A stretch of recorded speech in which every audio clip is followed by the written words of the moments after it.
Hello there. You are listening to the Girl Talk podcast brought to you by our friends at Fox Toyota of East Tennessee. My name is Carol. And I'm Kelly. Hey, I'm Tricia. Why do the holidays bring out the worst in people?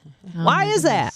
It's the most joyful time of the year, right? The most wonderful time of the year. time of year. In quotes. Right. Yeah. In I think quotes, stress and pressure, right? Stress, pressure, lots of sugar. Do you think, just a question to pose as we start out here, do you think it's expectations that really kind of get us wonky from the beginning?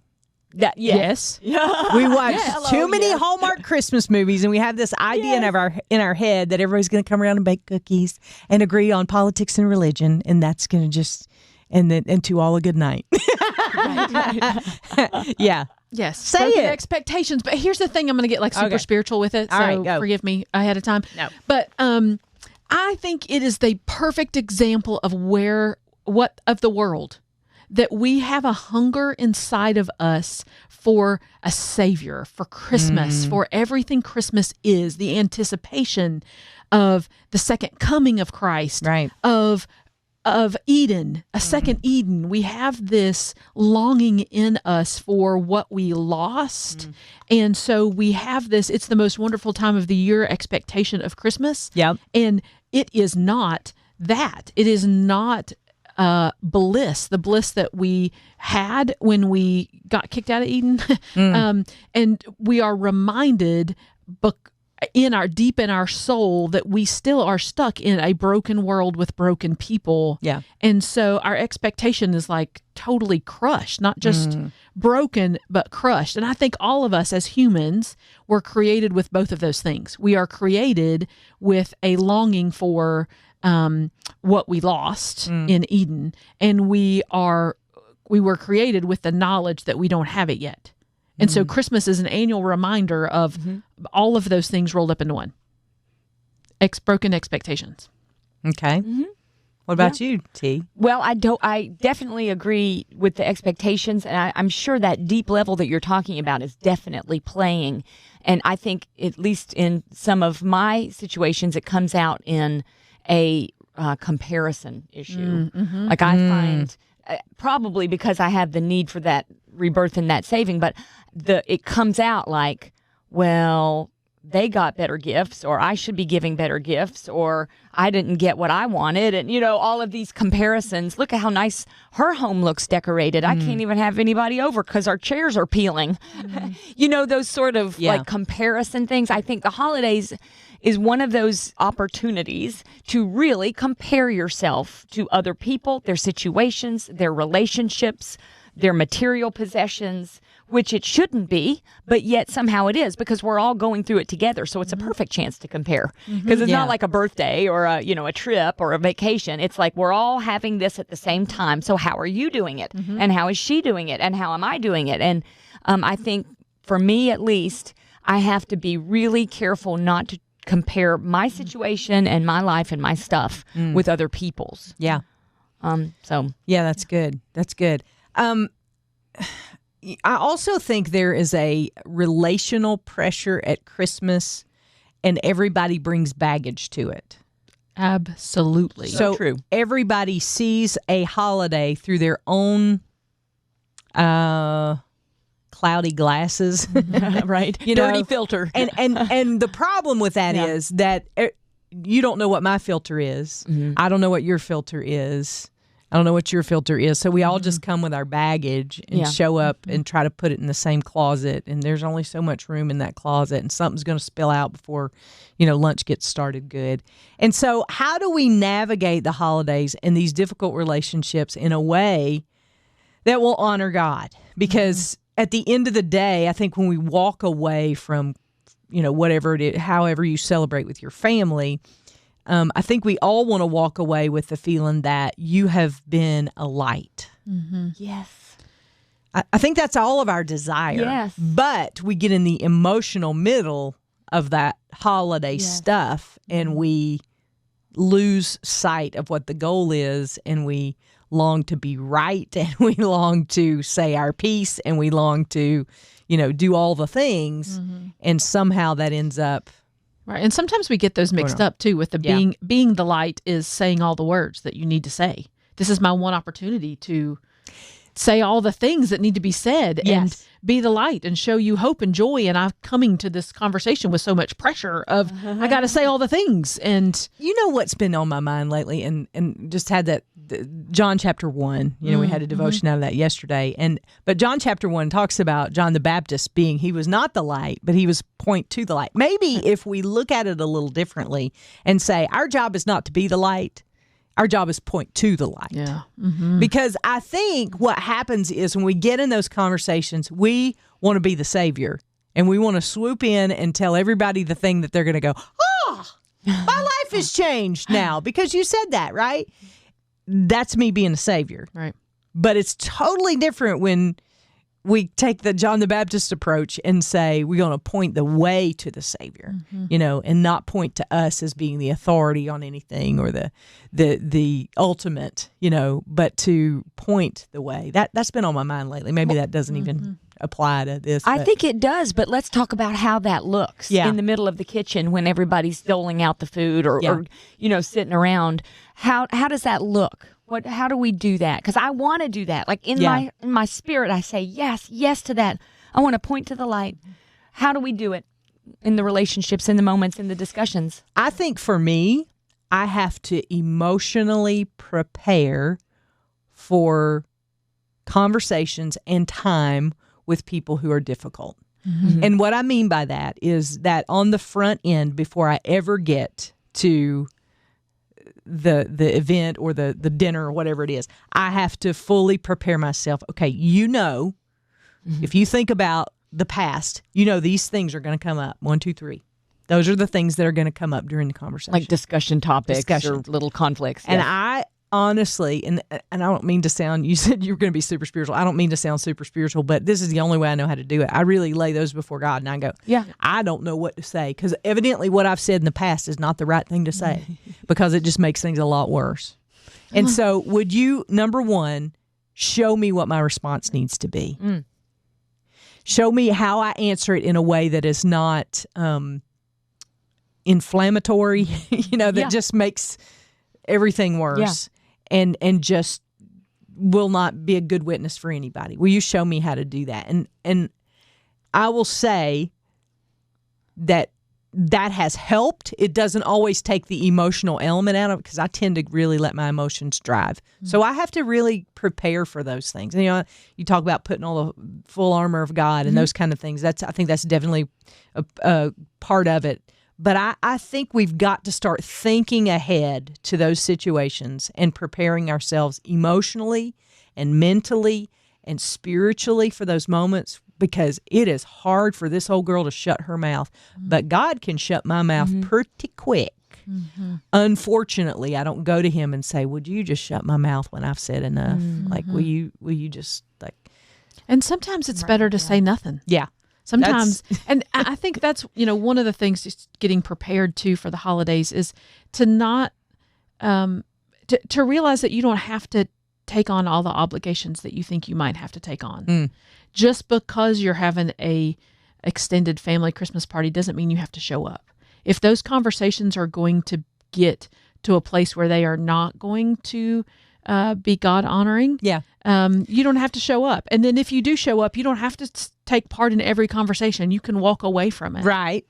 Were you going to add something? I was going to ask, when you say show up, you mean physically show up or emotionally? Yeah. Okay. Physically like show up. You don't have to come if it's going to be problematic. But I will also say this, you do not have to engage. Yeah. Right. That's, both of those. Because my emotions will, if I don't prepare ahead of time and know, like, okay, this is going to come up and that's going to be said, and what's your choice going to be? Because we do have a choice. And in counseling, many years ago, my counselor was like, you don't have to engage in that. Like, you don't have to play. You can smile and nod, and that be it. Right. That's something I'm learning, too, because there's a tendency in me, it's just probably having been born as being a performer, wanting to be, like, in the discussions, in the center of attention, and it's not a good thing. But God's been calling me to just be okay with the discussions going on around me. You don't have to engage in every single one. You don't have to sell a punchline. You don't have to be anything. You're okay. You're loved. You're whole. You're okay sitting in that room with Jesus with you, even if you're not making a splash. Does that make sense? Yeah. Oh, yeah, absolutely. Because it's when I try to do the things or be the center of attention or whatever, then problems can arise. But I will say this, because I think you and I are similar in that. Yeah. When you're not performing and you're not doing what you've always done, people will come and say, "What's wrong with you?" Right. Right. And so what you do feel do? like, okay, now I need to overcompensate. Right. Swing that pendulum. Exactly. Yeah. Exactly. And so I think you just have to be prepared for that. I'm just listening. I'm just listening what everybody has to say. And I just want to sit back and listen.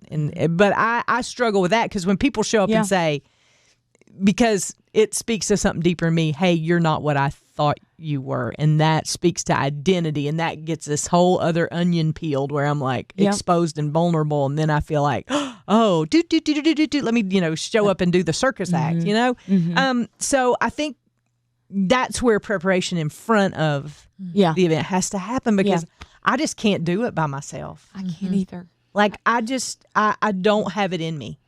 And I think there is we've been back to the book Boundaries for a lot of episodes. We mention that book because I think it's so helpful. But I think it's okay for you to say, this is what I can do. Mm-hmm. Yep. And then you drive your own car to the event. So drive your own car away from the event. Yeah. Mm-hmm. That's right. Like you have permission to do that. Mm-hmm. Yeah. And I never felt that permission my whole life. And I in counseling was where he was like, you can leave. I'm like, I can?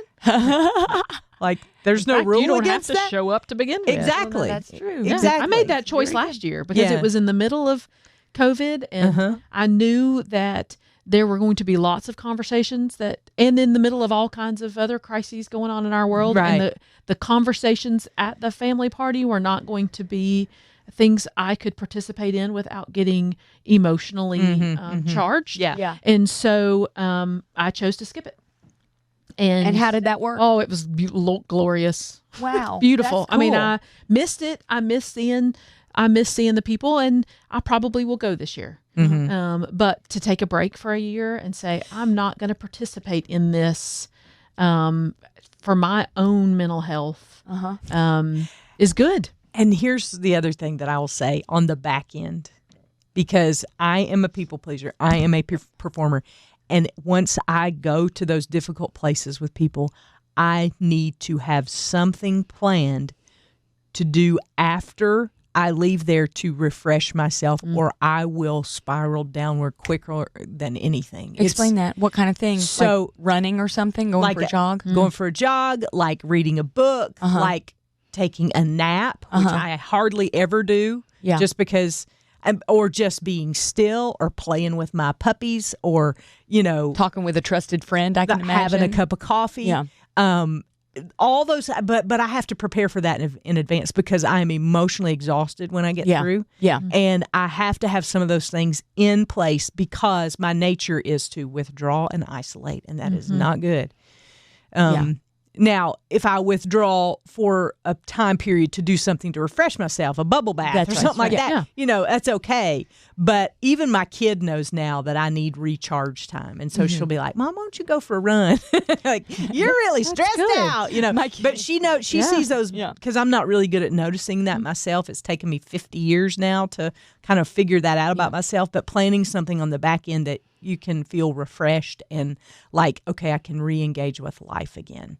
Go ahead. Oh, I was No, I'm fine. I was just going to say it's my turn to say, well, I'm not trying to be too spiritual, but the only way I can do what we're talking about is if I literally feel like Jesus is with me. Now I know Jesus is always with me. Right. But he never leaves me, but sometimes I kind of leave him in a sense. But if I can really connect and feel like he's literally there, like holding my hand. And sometimes I imagine the guy who plays Chosen Jesus because it's a face I can see. And I see him just like holding out his hand to me. And I'm like, okay, I'm coming. And just literally feeling like he is there. And he's the one who says, it might be a good time to just, take a little walk or get a little air, or, go with me. We're going to, take a little break. Yeah. And that's awesome. How I can do that. And not feel like I'm just running away. Put yourself in timeout. Yeah. Yes, please. Carol, you need to go sit in the corner for 10 minutes. Yes. You know, and I You're think, not playing well with others. right. Yeah. And I think all these things, you know, we joke about, but they really are good, solid strategies when it comes to dealing with difficult conversations. And, you know, some of it may be, I don't know about you guys, but a ton of my emotions come out to play during the holidays because of grief. And everybody grieves in such different ways. That is well said. And you don't necessarily know how that other person's dealing with grief. And so I'm with you, Tricia. I don't know any other way to do it and to be present and be what I need to be as far as pointing people to the light without doing that, because the holidays just, I mean, am I allowed to say this? They stink for me right now. You know, Sure. They just do. And that's all because of my stuff. You know, it doesn't even have anything to do with difficult people or conversations or any of that. It's just a hard time of year. Yeah. And I think anytime you run into the holidays, I think another thing that would be helpful is to understand that you do not know. The reason I went for it with the grief is because you don't know what that other person's dealing with either. Of course. So I true. think we're all dealing with a measure of grief over the things that we lost during COVID. Sure. Whether that be, you know, friends or family members, or the loss of freedom that we felt like we had, and to be engaged with people and to feel comfortable around people again. That's just now starting to come back a little bit. And we all grieved something during that time. So I think it's also helpful for me to think, I don't know what that other person's going through. I'm going to believe the best. Yes. And sometimes that's hard for me because especially when you deal with somebody with a track record with you, you know, I'm going to choose to believe the best. And I really try to go there.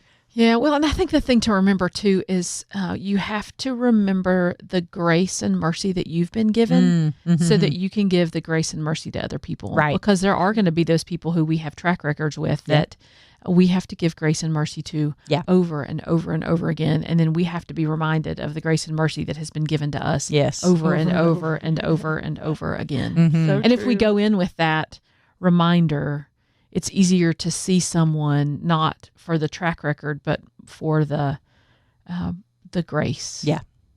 Yeah, I totally agree with that. Anybody else have anything to add to the conversation? Pray up, spend time with God, figure out strategies that you can, you know, remove yourself from a situation, go for a walk, plan on the back end, armor up. And remember the reason for the season. Absolutely. You know, get into a That's really good Advent devotional. And if you can keep your head focused on that this is about Jesus and not about you. Or the stuff that you have or don't have. Right. Yes. Ugh. All of that. Or the people around you. It really is about Jesus. Yeah. We'd love to be part of your prayer team if you've got a difficult time coming up. We know what that's like, and so we feel qualified to pray for you. There's nothing special about our prayers, but we're just praying girls, and we would love the opportunity to pray for you. So you're always welcome to email us, girltalk@thelightfm.org. You can get in touch on the Facebook page. We want to say a great big thank you to our friends at Fox Toyota who have been our cheerleaders this season, and we just are so grateful for you. They're in East Tennessee, and we love them so much and appreciate their partnership in ministry. And we'll see you next time we gather around these microphones for the Girl Talk podcast.